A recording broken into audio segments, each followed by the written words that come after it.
Janasena party ఆవిర్భావ దినోత్సవం పురస్కరించుకుని శ్రీకాళహస్తి పట్టణం నుంచి వందల కొలది జనసైనికులు ఈ రోజు పిఠాపురానికి బయలుదేరారు. ఉమ్మడి చిత్తూరు జిల్లా కార్యదర్శి కొట్టే సాయి అధ్యక్షతన శ్రీకాళహస్తి పట్టణం నుంచి 5 బస్సులు బయలుదేరాయి. ఈ సందర్భంగా కొట్టే సాయి మాట్లాడుతూ శ్రీకాళహస్తి, తిరుపతి, చిత్తూరు, రాయలసీమ ప్రాంతాల నుంచి వేల కొలది జన సైనికులు డిప్యూటీ ముఖ్యమంత్రి పవన్ కళ్యాణ్ నామస్మరణతో జయకేతనం ఎగరవేస్తూ బయలుదేరుతున్నారని తెలియజేశారు. ఈ కార్యక్రమానికి ఉమ్మడి చిత్తూరు జిల్లా కార్యదర్శి కొట్టే సాయి జెండా ఊపి ప్రారంభించారు. అలాగే కుమార్ వెంకటరామయ్య, బీసీ సంఘ అధ్యక్షులు చంద్ర మొదలగు వారు పాల్గొన్నారు.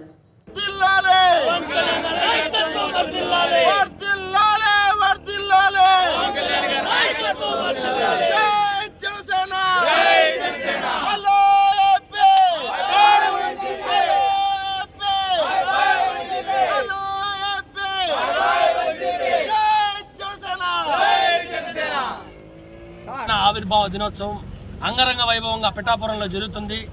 అందుకు మన ఎల్లారు కాళాశ్రీ నుంచి 10 బస్సులు బయలుదేరి ఆ అశేష జనం కార్ల ద్వారా, ట్రైన్ల ద్వారా చాలా మంది బయలుదేరారు.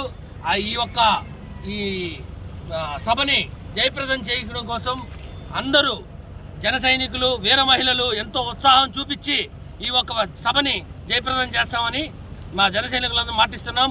అదేవిధంగా ఇప్పుడు ఈ జిల్లా నుంచి కానీ, తిరుపతి నుంచి కానీ, రాయలసీమ నుంచి కానీ కొన్ని వేలాది మంది తరలి వెళ్తున్నారు. ఈ ఒక సభని విజయవంతం చేసి పవన్ కళ్యాణ్ గారికి మా రాయలసీమ తరఫున గిఫ్ట్ గా ఇస్తున్నాం. జై జనసేన, జై జనసేన, జై జనసేన. పవన్ కళ్యాణ్ అధ్యక్షుడు, మా అధ్యక్షుడు కోసం మేమందరం కూడా చిన్న పెద్ద లేకుండా 70 ఏళ్ళు వయసులో కూడా పిల్లల మార్గా మాపోదు నిరంతరం కృషి చేస్తున్నాం. అయినా కూడా ఆయన కష్టానికి మా వంతు ఉడత పరిచయం మేము పనిచేస్తున్నాము. రెండోది ఏంటంటే అందరూ కూడా కన్మిషన్ లేకుండా జయప్రదం చేసి తిరిగి అందరూ కూడా ఇంటికాడికి ఇంటికి చేరేదానికి అన్ని దేవుడు మొక్కుకొని అన్ని విధాలు మేము సహకరిస్తామని మీ పోటీ కూడా